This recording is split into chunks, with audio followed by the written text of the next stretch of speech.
Biblían full af því að Guð vill afmá skömm okkar. Hann vill afmá skömm okkar, hann vill ekki við lifum í henni. Og þetta svona mjög guðlegt þegar að umræðin skömmina fór fram og fólk var að skila henni. Best að skila henni til Jesú. Amen. En ef að við gerum það ekki, og menn kannski ekki búin átt að sjá því, að skila henni samt. Lifa ekki í henni. Guð hefur ekki kallað okkur til að lifa í skömm. Og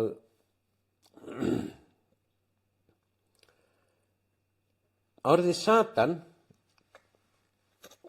þýðir sá sem ásakar eða ákærir.